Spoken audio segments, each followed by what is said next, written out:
pinag-aaralan ngayon ay yung andito sa controversial dito, Brother Toto. John 5:18. Controversial din yan.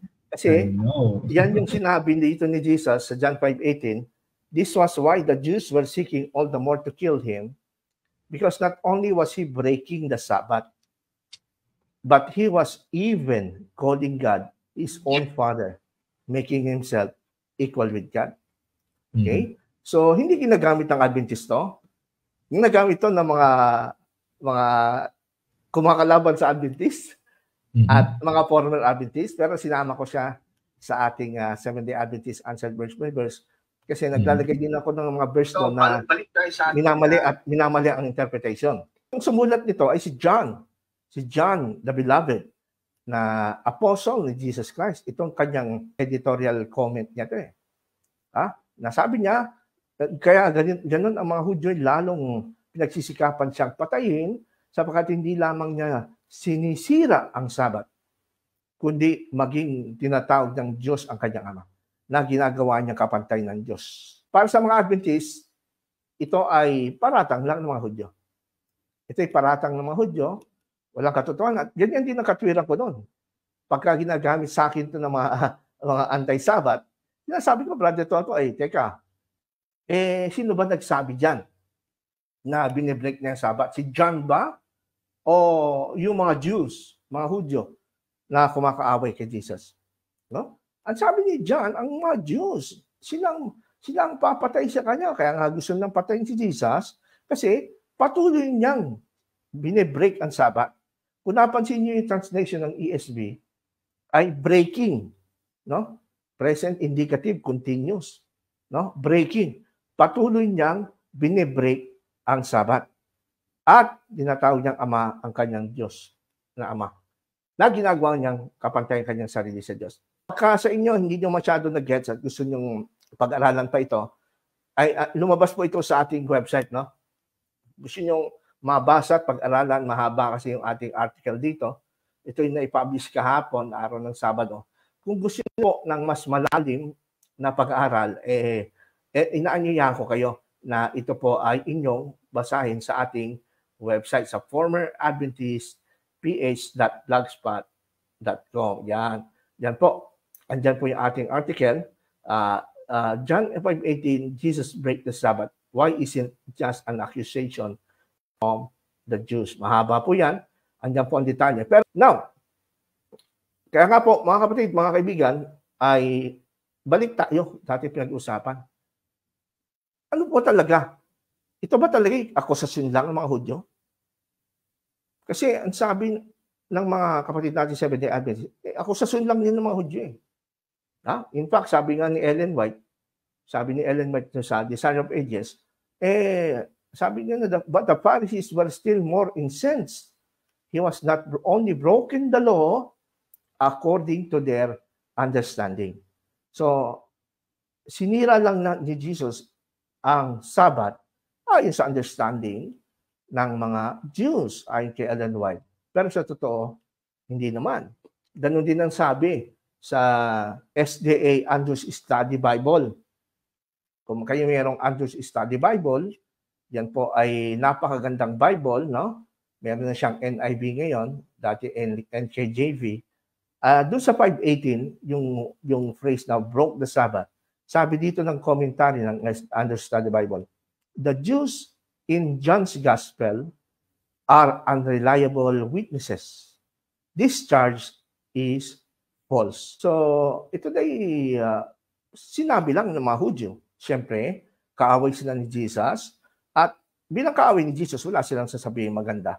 Kaya hindi sila, sabi ng Andrews Study Bible, hindi sila reliable o katiwa-tiwala na mga witness tungkol sa kung ano talaga ang paniwala ni Jesus, sapagkat ang charge nila o yung kanilang akusasyon ay hindi totoo. Ganito naman ang sinasabi ng karamihan ng mga layman ng Seventh-day Adventist. Yung mga apologists nila, mga debaters. Sinasabi nila, yes, merong sinira na Sabbath si Jesus Christ, pero hindi Sabbath ng Bible. Ang sinira na Sabbath ni Jesus Christ ay ang Sabbath ng mga Hudyo o yung mga tinatawag na traditional interpretation ng mga Jew na idinagdag lang nila na part ng kanilang oral tradition, but not the biblical Sabbath. Kung napapansin nyo, ginamit ko yung term na halakhic Sabbath of the rabbis. Halakhic ay galing po sa salitang halakha. Yan po yung body of Jewish law na naglalaman ng mga Mishnah, mga oral tradition na naisulat na noong 200 AD na bilang Mishnah, kaya ngayon nako-quote na natin sila. No? So wala yon, karamihan ng, kasi ang mga Jews kasi during in the Testamental period, para maingatan lang hindi malabag ang Sabat, hindi sila paulit-ulit na napaparusahan dahil sa kanilang paglabag sa araw ng Sabat, ay talagang binakuran nila, gumawa sila ng napakaraming rules and regulation kung paano babantayan ang pangingilin ng Sabat, to the point na bawat detalye talaga na wala na talaga sa Bible ang kanilang sinasabi. So, it so happen, meron mga 40 rules na dinagdag sila sa kanilang tradisyon para ingatan ng Sabat na wala sa Bible. Kaya, ang sabi dito ng karamihan, katulad ko, ito yung ginagamit ko noon, ang sinira ni Jesus na Sabat, yung Sabat ng mga Hudyo na interpretation lang nila, interpretation ng mga rabbis nila na sumobra na. Kaya hindi po yan totoong Sabat. Ganun nga ba? Ganun nga ba? Talaga mga kaibigan. Dati, paniwala ko ganun. Pero nung ako po tinulungan ng Panginoon na maging open-minded to the Holy Spirit, I praised Him. Pinupuri ko ang ating Panginoon. Ay lumawak po ang aking isip at pag-unawa sa salita ng Diyos. At nakita ko na marami akong maling paniwala noon na hindi ko dapat paniwalaan ngayon. Kadalasan, ang mga Adventist ay sinasabi na, teka, ba't mo sasabihin na siniraan ni Kristo ang Sabat? Di ba sinabi ni Jesus mismo sa Matthew 5:17 na huwag ninyong isipin na ako'y naparito upang sirain ang kautusan? Nung ako'y Adventist pa, ang ginagamit kong argumento, teka, ba't mo sasabihin na siniraan ni Jesus Christ ang Sabat? Sabi nga niya sa Matthew 5:17, huwag ninyong isipin. Isipin mo pa lang, ayaw na ni Kristo. Isipin mo pa lang na sinira niya ang kautusan, na sinira ni Kristo Sabat, ayaw niya, huwag niyong isipin. Kaso, ganito katwiran ko doon kaso, anong ginawa niyo ng mga anti-Sabat? Hindi nila inisip, tinuro niyo pa, sinalita niyo pa. Ang ganda pakinggan, di ba? Pero, delikado kasi hindi naman talaga tama yung aking panindigan. No? Do not think I have come to abolish the law or the prophet. I have not come to abolish them, but to fulfill them. Yan ang mga common na pangbasag, no? Pang-refute ng mga Seventh-day Adventist sa Bible verse nito. Pag-usapan natin sandali. Napahapiyaw na natin to last time sa ating mga podcast, itong Matthew. Tama ba interpretation nila na ang tinutukoy dito ni Jesus Christ na hindi niya abolish 10 utos o lalo na ang Sabat? Ganun ba? Nung ako'y Adventist, kala ko ganun. No? Kaya nga yung sa kabilang programa, no? Lagi akong tinitira dati.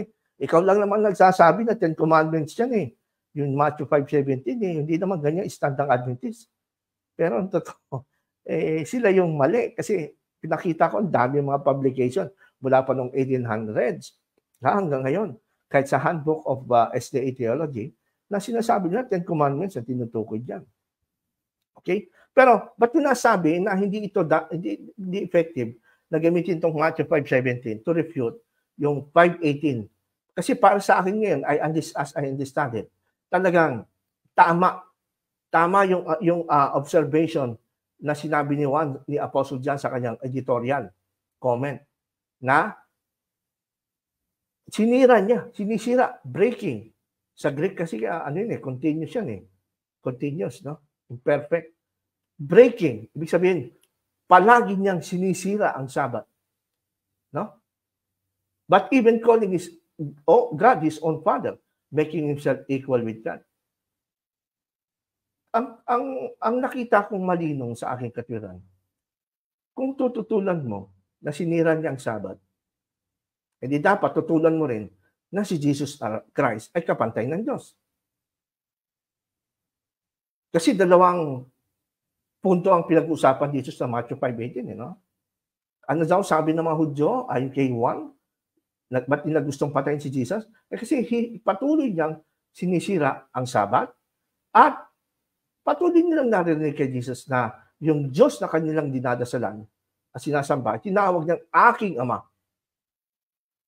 Kasi si Jesus Christ, kung mapapansin nyo, lalo na sa prayer niya, lagi niya sinasabi, aking Ama. Hindi ba nung si Jesus Christ ay nabuhay muli sa mga patay, nasa lubog niya si Maria Magdalena at hahawakan sana siya ni Maria Magdalena, sabi niya, huwag mo muna akong hawakan. Hindi pa ako nakaakyat sa Ama. Hindi pa ako nakaakyat sa aking Diyos, inyong Diyos. Sa aking Ama, inyong Ama. Parang sineparate niya yung kanyang identity with the rest of his disciple. Aking Diyos.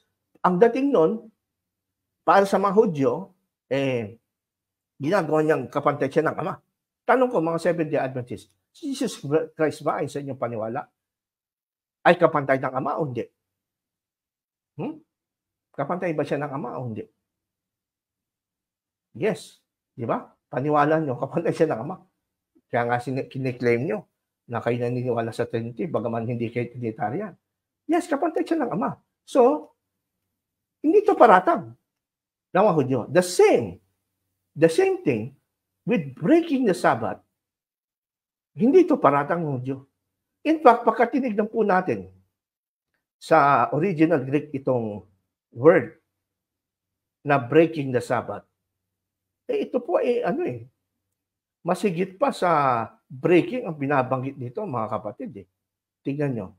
Mapakita ko sa inyo dito sa ginagamit ng Bible study material, itong tinatawag na Logos Bible Software. Pag tinignan natin sa Greek itong John chapter 5, verse 18, talagang makikita natin maliwanag na talagang breaking, in a sense na talagang Jesus is destroying, disannulling the law. Ayan, eto, sa inyong harapan, makikita nyo yung ating Logos Bible Software. Pag tinignan po yan sa Greek, mga kaibigan, yan. Pag tinignan sa Greek, yan o. This is why the Jews were seeking all the more to kill him, because he was not only was breaking the Sabbath, Elue,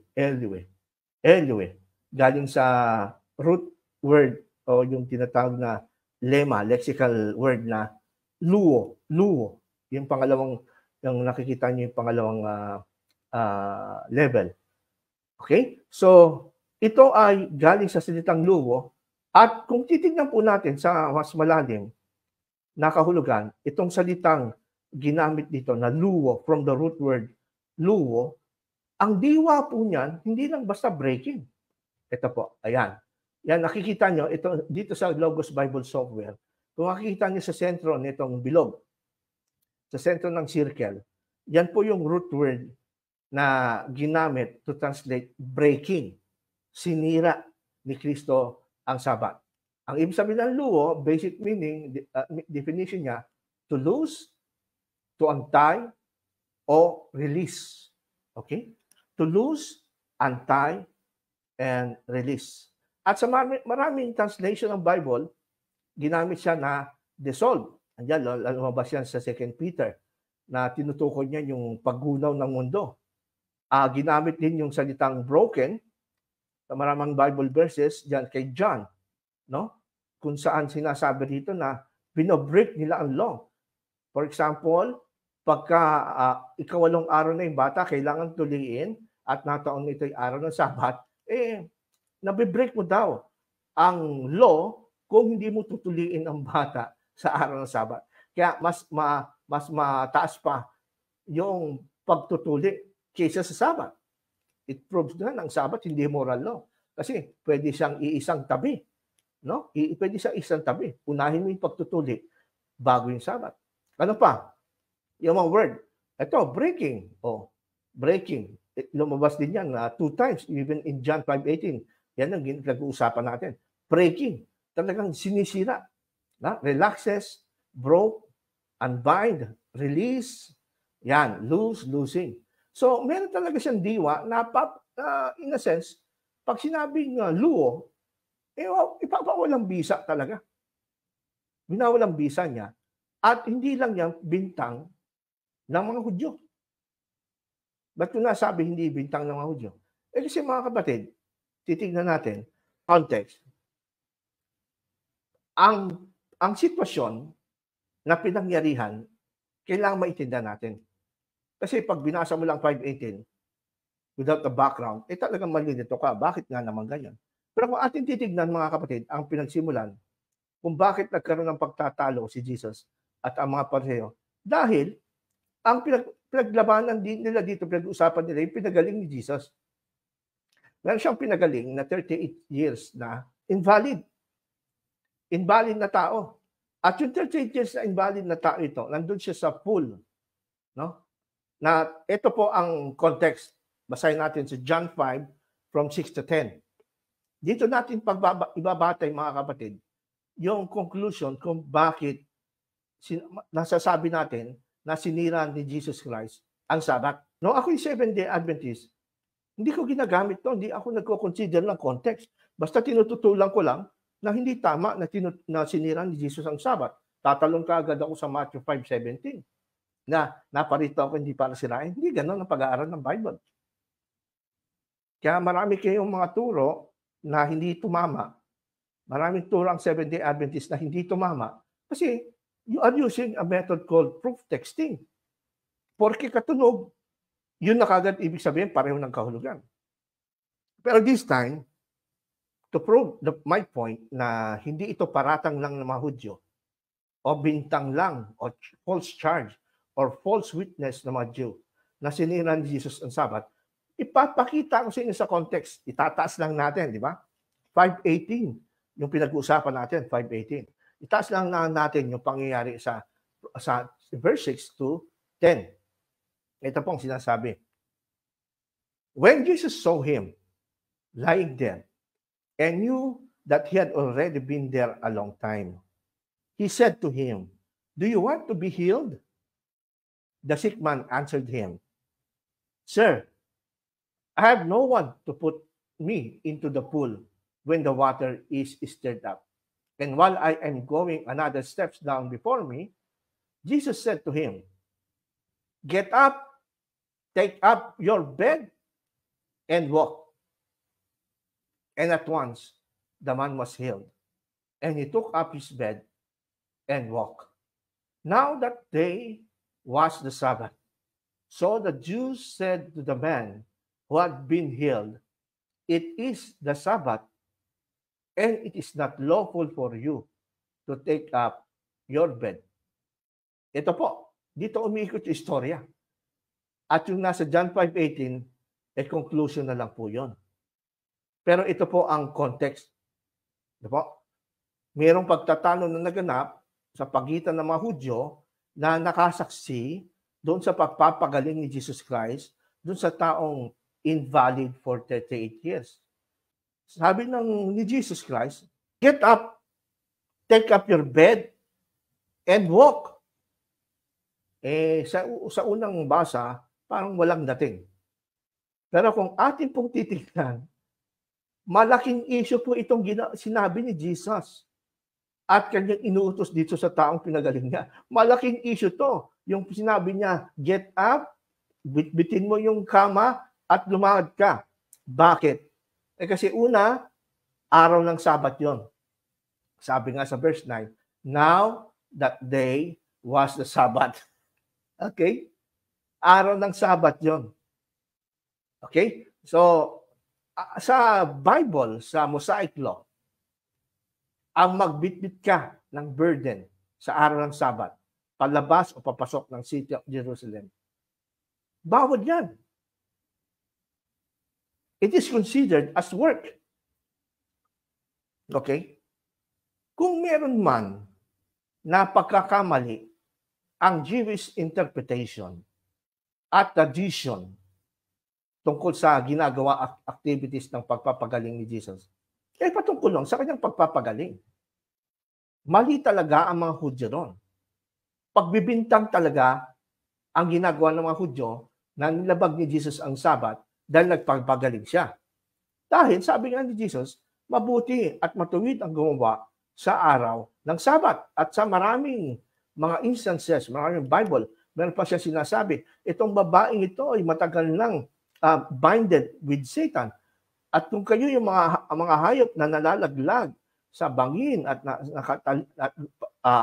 palalayain mo sa pagkakatali, ginagawa niya pagsabat, lalo pa kaya itong taong ito na pagagalingin. Di ba may mga ganong mga record sa gospel na binabanggit na walang masama sa ginagawa ni Jesus na pagpapagaling per se sa Sabat. Doon nagkamali ang mga rabbis. Kasi they are not interested with the miracle that is happening to the life of a person who was restored from his sickness and his diseases. Hindi sila interesado na mayroong himala na ginawa ang Panginoon na kung bakit yung tuyong kamay bumalik sa normal. They're not out of that. Sa kanila, ang sinisilip nila, mali yan. Kahit napagaling mo siya, nalabag mo pa rin ng Sabat kasi dapat hindi ka nagpapagaling sa araw ng Sabat. Doon pa lang, mali-mali na sila sa mga Hudyo. Pero this time, saan naman tumama ang mga Hudyo na pagsasabing nilabag ni Jesus ang Sabat? Of course, hindi yung pagpapagaling. Ang nalabag na Sabat ni Jesus Christ ay hindi yung pagpapagaling niya doon sa taong invalid for 38 years. Ang nalabag ni Jesus na Sabat ay itong utusan niya, itong taong pinagaling niya, nabitbitin niya ang kanyang higaan at lumakad. Araw pa naman ng Sabat. Kasi sa mga Hudyo, bawal yan, even in the Mosaic Law. Yan natatandaan nyo. So, ang nilabag dito ni Jesus Christ ay hindi Jewish interpretation or Jewish tradition. Ang nalabag niya ay Mosaic Law. Mamaya papakita ko sa inyo kung ano yung nalabag ni Jesus Christ na Mosaic Law tungkol sa Sabat. Okay? Kasi ganito, mapapansinin natin mga kaibigan na intentional si Jesus. Intentional. Tinaon niya na araw ng Sabat pamandin na pumunta doon sa lugar ng Bethesda na mayroong malaking pool na kung saan maraming nakapaligid doon na may mga kapansanan na nag-aantay na sila ay malublob doon sa tubig upang sila ay makahimalang gumaling. Pero si Jesus, tinaon niyang araw ng Sabat at sigurado tayo na si Jesus dahil meron siyang pagka-Diyos, ay alam niya to na meron tao doon na 38 years na nag-aantay na siya gumaling. Sinadya niya araw ng Sabat. Pwede naman puntaan ni Jesus Christ na ibang araw yun eh. Katulad ng ginagawa niya, di ba? Sa ibang araw na walang clash sa mga Jew, hindi Sabat, walang problema. Pero tinaon ni Jesus na araw ng Sabat, pinuntahan niya itong taong to, matagal nang gustong gumaling. 38 years na rin siya nag-aantay doon sa lugar na yun. Kaya sabi niya, hindi ko maunahan, hindi ako mabilisan pumunta sa pool kasi paralyzed siya. So, ang sabi ni Jesus, gusto mo gumaling? Yes. O sige, bumangon ka, bitbitin mo iyong higaan, at ikaw ay maglakad. Na kung tutusin, alam naman ni Jesus Christ na araw ng Sabat yun. Una, although we agree na walang masama sa pagpapagaling sa Sabat, doon nagkamali ang mga Hudyo. Pero, ito nga po sinasabi natin, nung utusan niya, itong taong ito, nabitbitin niya ang kanyang higaan. Sigurado tayo na higaan niya, hindi lang ito kagaya ng ordinary folding bed na meron tayo. Maaaring ito ay banig, o kaya ay mat, maaaring meron siyang kumot, kasama siyang mga unan at kung ano pa mga na bibitbitin niya, kaya mabigat na load ito. No, hindi lang ito babanig o something. At pinalakad pa niya. No? Pinalakad pa niya. Kaya ang ginawa ng lalaki, he took up his bed and walked.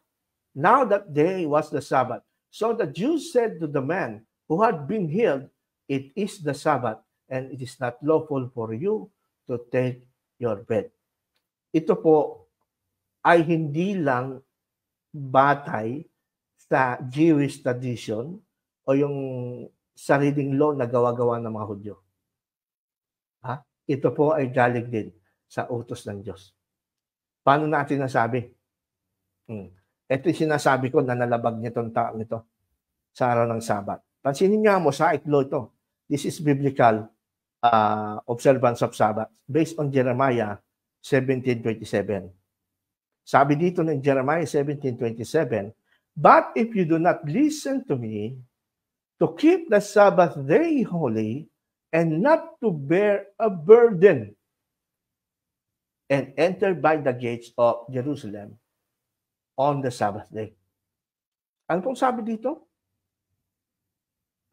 Makinig kayo sa akin para pangilin nyo araw ng Sabat. Huwag kayong magdala ng anumang mga bitbitin. And yung ginawa ni Jesus na pagpapagaling doon sa tao, bumangon ka, sabi niya, balik tayo sa John 5, bitbitin mo yung higaan. This is part of load. It is considered as load. This is considered as a burden. And walk na kung tutusin, kung talagang gusto pang ipasunod ni Jesus Christ ang 7-day Sabbath, ito ng pagkakataon na sasabihin niya dito sa taong ito, o teka, gumaling ka na pagaling na kita, pwede ka na maglakad. Pero, wag mo muna bitbitin yung higaan mo. Wag ka muna maglakad. Hintay mo muna lumubog ang araw mamaya, sunset, paglubog na araw. Saka mo buhatin ng iyong higaan at saka ka lumakad. Kasi meron Jewish, tinatawag na Sabbath day journey. So, ano yung sabihin dito? Pwedeng gawin ni Jesus yan. At kung talagang hindi intensyon ni Kristo na sirain ang Sabbath sa pagkakataong to, dapat hindi niya tinaon ang Sabbath niya pinagaling tong lalaki. Dapat sasabihin ni Jesus, teka, balikan ko lang to kinabukasan. Total, 38 years na siya nandito, nag-aantay. So, siguradong bukas andito rin niya. Pwedeng sabihin ni Jesus yun. Pero bakit tinaon niya na Sabat na pinagaling ang tao ito? At hindi lang basta pinagaling. Hinayaan pa niya na ang lalaking ito ay magbuhat ng load, higaan, no? At maglakad araw ng Sabat. Na kung tutusin, kung talagang ito ay papanginin ni Jesus ang Sabat at hindi na tinutunan ni ceremonial law, dapat, teka, huwag ka muna umalis ngayon. Umalis ka, buhatin mo yung higaan, mamayang sunset na lang. Kasi Sabat pa. Dapat ganon. Di ba? Alam ko na intindihan nyo ibig sabihin mga kaibigan Sabadista sa sinasabi ko. Pero bakit hindi ganon? Sinadya ni Jesus. Intentional ang papunta ni Jesus doon sa Bethesda at intentional na hinanap niya itong taong ito na 38 years nang invalid at sinadya ni Jesus siyang pagalingin sa harap ng maraming tao. Remember, siya lang pinagaling ni Jesus. And then, after niya pagalingin, pinagbuhat pa niya ng load o ng burden na sabi nga doon sa Mosaic law, ay hindi dapat gawin. Diba? Binasa natin sa Jeremiah 17:27, but if you do not listen to me, to keep the Sabbath day holy, and not to bear a burden, and enter the gates of Jerusalem. So, technically, kung talagang gusto ni Jesus Christ na suportahan ang pangingilan ng Sabbath, at kung ito ay moral law at hindi sa ceremonial law, hindi dapat sinabi ni Jesus, sige, huwag ka muna umalis. At saka pwede nang sabihin, bukas ko na pupuntahan to. Bukas ko na pagagalingin. So, ibig sabihin mga kapatid ko, intentional. Intentional ang ginawang pagpapagaling ni Jesus at intentional din ang utos niya na buhatin, sinasadya para ipakita na ang Sabat ay malapit nang matapos. Dahil dumating na siya Diba? Si Jesus Christ, sabi ng Colossians, diba? So, Jesus Christ is the reality. The Sabbath is just the shadow. But nung si Jesus Christ ay dumating, He is now the substance. He is now the reality. So, di ba? Sabi ng Hebrews chapter 8 verse 13, at ang unang tipan ay lumipas na, napalitan na ng bagong tipan. At ang napalitan ng ay niluma niya. Ang niluluma ay malapit nang lumipas. Hindi agad-agad lumipas. Malapit nang lumipas. So, ang point na gusto kong sabihin sa inyo, mga kaibigan, doon sa account ng John chapter 5, verse 18 na pinag-usapan natin ngayon, pinapakita ni Jesus doon na ano? Na ang Jewish Sabbath, the weekday Sabbath ng Ten Commandments na binigay noon sa Mount Sinai sa pamamagitan ni Moises, nung dumating si Jesus ay unti-unti niya na ito pinapawalang bisa. Sabi nga sa Greek, luo, loose, to untie.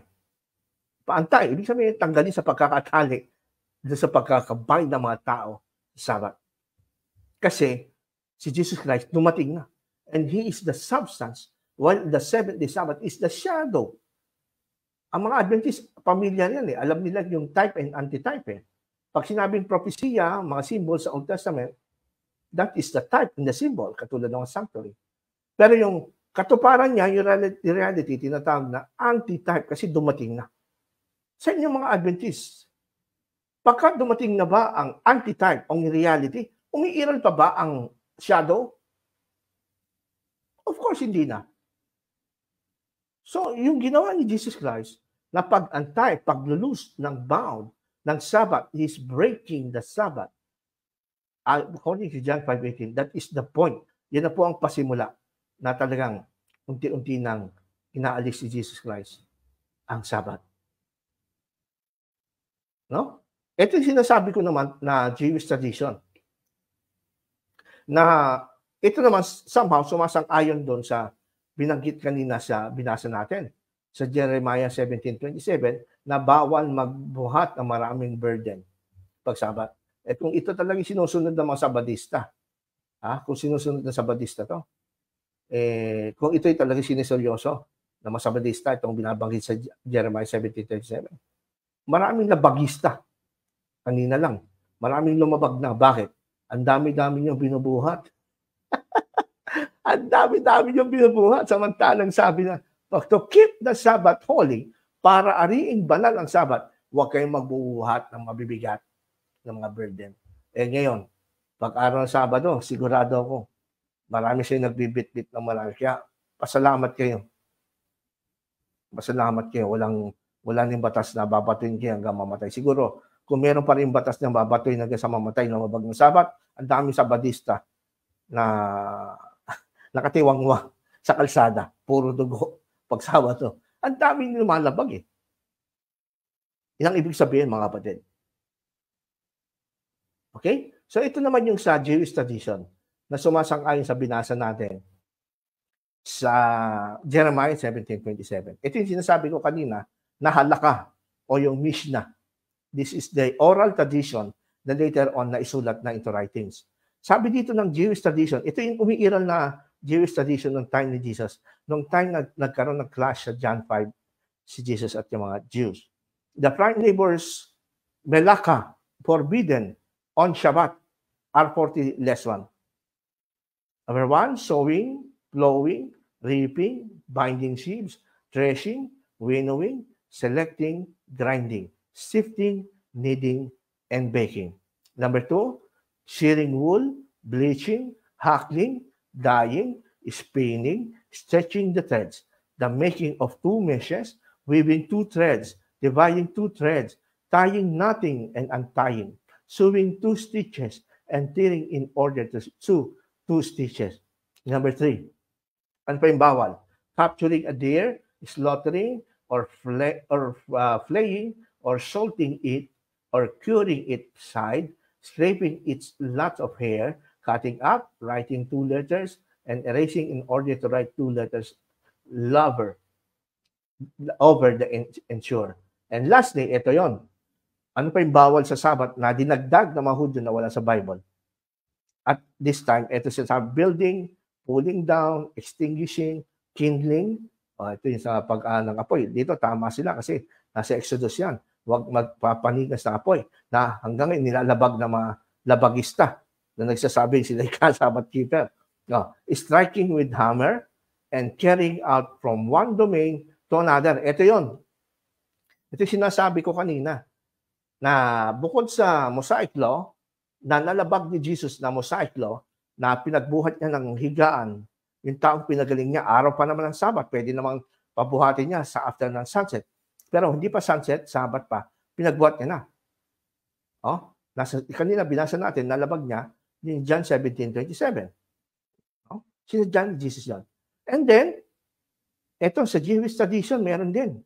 Carrying out from one domain to another. Pagdadala ng alimang bagay, katulad nga yung sa kaso nung pinagaling ni Jesus yung higaan, from one domain to another. It is the same with sa binasa natin kanina sa Jeremiah, na pagdadala, pagbubuhat. No? To not bear a burden and enter the gates of Jerusalem on the Sabbath day. That is Mosaic Law, hindi Jewish tradition yan. Hindi Jewish tradition yan, mga kaibigan kong Seventh-day Adventist. So ano lamang ibig sabihin nito? Ha? Mga kapatid na Adventist, dapat matuto kayo magbasa ng konteksto. Tumututol kagad kayo na akusasyon lang ng mga Hudyo kay Jesus na kanyang sinisira ang Sabat. Kasi hindi niyo naman binabasa ang konteksto eh. Nabasa nila isang talata, John 5:18. Tapos sinabi ron, letter for letter, sinisira ni Jesus ang Sabat. Nag-react kagad kayo emotionally. Anong ginawa nyo? Nag-react kayo, pumunta kayo sa Matthew 5:17. Ang layo ng Matthew 5:17. Si Matthew sumulat nun. Wala sa context ni John, si Matthew. Ba't napunta kayo ron? Paano lang pagtanggol nyo ang Sabat? At kung ano-ano ng mga host-focus ginagawa nyo. That's to prove na hindi nilabag ni Jesus ang Sabat. Pero kung gagamitin nyo yung tamang approach ng Bible study o hermeneutics by using context, bago kayo tumalon sa ibang aklat ng Bible, dun muna sa paligid ng talata. Katulad na ating ginawa ngayon. Talaga palang nilabag ni Jesus ang Sabat. The Mosaic Law. The weekly Jewish Sabbath ng Ten Commandments. Bakit? Kasi araw ng Sabat, pinagaling niya yung tao at pinagbuhat niya ng higaan at kanya pinalakad. At tama itong reaksyon ng mga Hudyo dito sa talata. Sabi sabi sa mga Hudyo, so the Jews said to the man who had been healed, it is the Sabbath. It is not lawful for you to take up your bed. It is not lawful for you. That is, totoo yan sa basis ng Jeremiah 17:27. This time, tumama ang mga Hudyo. Kaulitin natin, balikan natin yung verse na pinag-usapan natin sa John 5:18. Dito natin pagbasa. Ito yung karugtong Ito yung conclusion Yung binasa natin kanina, yung pagpapagaling, verse 6 to 10. Then, ito yung pagdating sa 18, this was why the Jews were seeking all the more to kill him. Because not only was he breaking the Sabbath, binasa natin kanina sa ating word study, na ang breaking, it means destroy, untie, binding, marami pang iba. But not only was breaking the Sabbath, hindi lang isang beses ginawa ni Jesus ang pag-break ng Sabbath, patuloy, breaking the Sabbath. Ibig sabihin, hindi lang itong tagpo na ito, na pinagaling niya yung 38 years ng valid, ang nakita lang paglabag ni Jesus. Ito'y continuous, breaking the Sabbath, participle yan. But he was even calling God his own Father, making himself equal with God. So, bilang konklusyon, ako'y naniniwala na yung editorial note or comment dito ni John na pinagsisikapan ng mga Hudyo na patayin si Jesus. Kasi talagang nilalabag niya ang Sabat. Nakita niyo ng example. Hindi tayo tumalon sa iba-ibang Bible book. Dito lang tayo sa context. Kita natin nilabag niya kasi pinagbuhat niya yung tao ng bed. It is a load. It's a burden. Nasabi ni Jeremiah 17:27. Ay, hindi dapat gawin. So, ako po'y naniniwala na yung sinasabi dito ni John na ang mga Hudyo pinagsisikapang patayin si Jesus dahil patuloy niyang sinisira ang Sabat. ay totoo. Kung papaanong si Jesus Christ, tinawag niyang Diyos ang kanyang Ama, kasi totoo namang Ama niya yung Diyos eh. Kasama niya ang Diyos eh, di ba? In the beginning was the Word, and the Word was God, and the Word was God, making himself equal with God. Philippians 2:6, di ba? Although he was in the beginning, in the form of God, no? Although Hooper, ibig sabihin, being, continuously, eternally, ay siya'y kapantay ng Diyos. Kaya hindi niya pinanatili maging kapantay ng Diyos, kundi hinubad niya ito at siya'y nagpakababa at nagkatawang tao na nagkatawang alipin hanggang sa kamatayan sa krus. So Jesus himself is equal with God. So hindi pwedeng tama lang na yung paratang mga Hudyo na siya ay kapantay ng Diyos, tapos mali yung paratang ng Diyos na sinira yung Sabat. In fact, before we end, actually hindi ko na sinabi lahat, ang pagkabinasa nyo ang John chapter 5, verse 17, ang ni-reason out niya kung bakit niya sinabi na siya ay nilabag niya ang Sabat. No? In a sense, nilabag niya ang Sabat. Ang reason ito eh. Ito hindi rin binabasa ng mga kapatid natin Seventh-day Adventists. Di ba ito yung pinag-aaralan natin? Yung 5:18. Okay? Lalakyan ko lang. Ayan. At sabi sa 5:18, yung pinag-aaral natin, di ba? At kanyang, sabi nga, sinikap na patayin sa mga Hudyo, hindi lang kasi niya patuloy na sinisira ang Sabat, kundi tinawag niyang kapatay siya ng Ama, na hindi paratang. Totoo naman. Sa verse 17, ito po yan, sa 16 natin, simulan sa 16. And this was why the Jews were persecuting Jesus. Napansin niyo, parang kahawig siya ng verse 18, no? And this is why the Jews were seeking all the more to kill him. Lalong nagagalit ang mga Hudyo sa patuloy na ginagawang paglabag ni Jesus sa Sabat. No? Sa 16, this is why the Jews were persecuting Jesus because he was doing these things on the Sabbath. Anong katuran ni Jesus? Sinabi ba niya, hey, mga Hudyo, huwag niyo ako hatulan, mali ang hatol niyo. Nakabatay lang kayo sa maling interpretasyon ng inyong tradition, ng oral tradition. Hindi ganon. Hindi ganon ang justification ni Jesus sa ginawa niyang paglabag ng Sabat. Ang ginamit ng justification nasa verse 17. But Jesus answered them, matapos ang pagbintangan ng patuloy niya, patapos niyang sabihin ng patuloy niyang lalabag ang Sabat. Ang sagot ni Jesus, because my Father is working until now, and I am working.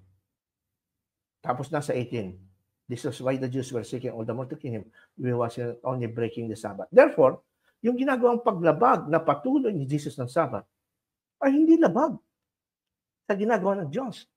Kasi ang sagot ni Jesus, dahil ang aking Ama, matapos niyang magpahinga ng ikalawang araw doon sa creation, ng pasimula sa Garden of Eden, ay matapos magkasala ang mga tao, ay patuloy pa rin nag-work, gumagawa hanggang ngayon. Di ba? Kayo ba mga Seventh-day Adventists, alam niyo ba yun? Na ang Diyos ay hindi nagpahinga ng patuloy na Seventh day na tuloy-tuloy.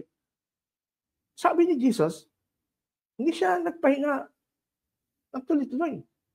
Hindi, nag-work pa rin siya hanggang ngayon. Yung salitang nag-work siya hanggang ngayon ay pahiwatig na nagsimula siya nung eternity pa, nung panahon ng paglalang. Panahon ng paglalang hanggang ngayon, patuloy pa rin gumagawa ang Ama. Lalo na nung pumasok ang kasalanan dahil sa pagkakasala ni Adan at Eva. Nagpatuloy ang Ama sa paggawa tungkol sa redemption. Hindi sa creation, tapos na ang creation. Tungkol sa redemption, patuloy ang kanyang ginagawa. Kaya, si Jesus, nasabi din niya, ako din ay gumagawa. Dito naggaling yung konklusyon ng mga Hudyo, kaya lalo sila nagalit, kasi nakikipantay daw siya sa Diyos, tao lang siya sa tingin nila. Anak lang siya ni Maria. Lumaki siya bilang sanggol, bilang bata, karpentero. Paano naging Diyos yan? Pero hindi na alam, si Jesus Christ is the Word of God. In the beginning, kasama na siyang Ama. Until now, kung nag-work yung Ama for salvation from that time na pumasok ang kasalanan, hanggang ngayon, sabi ni Jesus, pati ako ay nag-work regarding the redemption and the restoration of man from sin, going back to God. And that is the essence of the spiritual rest na ino-offer ni Jesus sa atin ngayon. Di ba? Kayo ba'y nabibigatan? Sabi ni Jesus, bibigyan ko kayo ng kapahingan. Yung kapahinganan, yun yung ating reconciliation sa ating Diyos na nawalay tayo dahil sa ating kasalanan. Hindi ka mapapahinga sa sumpa ng kasalanan hanggat hindi ka bumabalik. Hindi ka na-restore ni Jesus Christ as Lord and Savior sa kanyang Ama. Para mabalik yung relationship, yung fellowship with the Father, na katulad ng fellowship na Adam and Eve during the time before pumasok ang kasalanan. Naintindihan niyo ba? Kung bakit sinasabi ni ng mga Hudyo ngayon na siya ay ginagawa niya kapantay ng Diyos? Kasi ang Diyos, alam ng mga Hudyo, na patuloy pa rin gumagawa, nagsusustain yung universe. God is not only the creator of the universe, He also sustains the universe. Kaya hanggang ngayon, buo pa tayo eh. Kung ang Diyos, Ama ay nagpahinga, tumigil talaga, ay wala nang universe. Lusaw tayo na. But maliwanag, sinasabi ng Bible, ang buong universe ay He is upholding the whole universe to His word. Sabi sa Colossians 3. No? So it is a work of redemption. Nagpapatuloy yung gawa yun. Kaya nga, mali yung mga Hudyo doon sa point na si Jesus Christ pinagbabawalan nila na paglabag daw sa Sabat, yung ginagawa niya paggaling, which is not true. Naging tama lang ang mga Hudyo doon sa nakita nila na si Jesus mismo, nilabag niya ang Mosaic Law nung pinagbuhat niya ng burden, ng bed, itong pinagaling niya sa lugar ng Bethesda. Reasons, bakit kailangan na si Jesus Christ i-break yung Sabbath? Nandito na tayo sa last part. Anong reason? Number one reason why Jesus need to break the Jewish Sabbath, to unbind, to loose us from the binding of the law. Number one, because the Jewish weekly Sabbath is merely a ceremonial law. Dapat yung tandaan. Pag yan tinanggap nyo mga Seventh-day Adventists, solve na ang problema. Makakalaya na kayo sa pagkakaalipin nyo dyan sa kautusan, lalo ng Sabbath. Paano natin nasabi na ceremonial lang, law lang, ang turing ni Jesus sa Sabbath? Kasi di ba sa Matthew 12:3 and 4, nung sinita ng mga Hudyo, yung kanyang mga alagad, pati siya, ba't hinahayaan mo yung mga, sabi gano'n, ang yung mga alagad na pumitas ng grain sa bukiran, araw pa naman Sabat? Bawal yan. Anong justification ni Jesus? Teka, ba't nyo kami pinagbabawalan na pumitas, nagugutom mga alagad ko ng pagkain sa araw ng Sabat? Hindi ba nabasa sa araw ni David?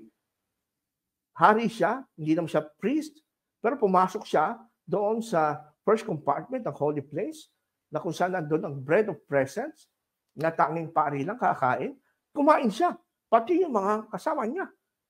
Wala ka man lang narinig na sinaway siya ng Diyos o pinarusahan siya ng Diyos. Dahil nilabag niya ang kautusan niyon. Tanong, bakit ang ginamit ni Jesus na example to justify yung pagpapakain niya sa kanyang mga alagad ng grain sa Sabat? Ang ginamit niya example ay ceremonial law. The bread of presence is ceremonial law.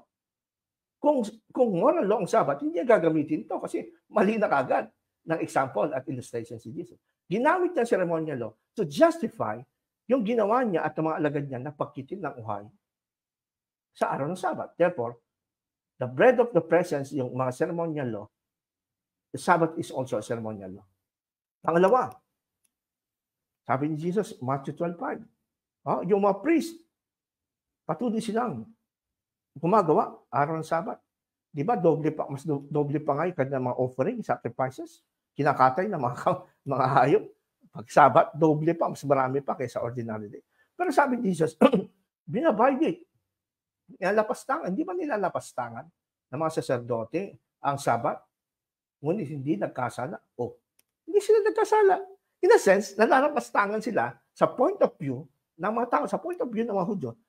Nagkakasala sila. Pero, point of view ng Panginoon, hindi. Why?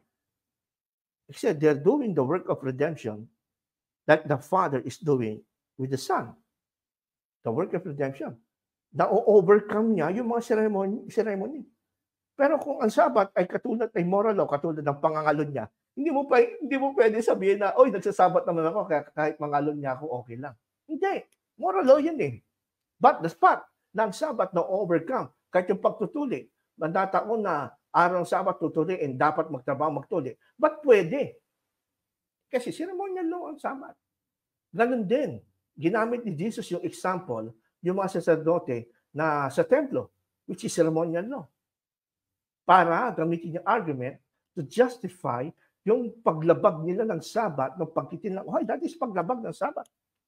And that is one, yan ang isa sa mga event kung bakit yung binanggit sa John 5:18, patuloy, breaking the Sabbath. Kasi mula pa noon, doon pa lang sa pagtitin ng grain sa bukid sa anong Sabbath, hanggang sa pagpapagaling sa 38 years ng invalid, patuloy na pinapakita consistent.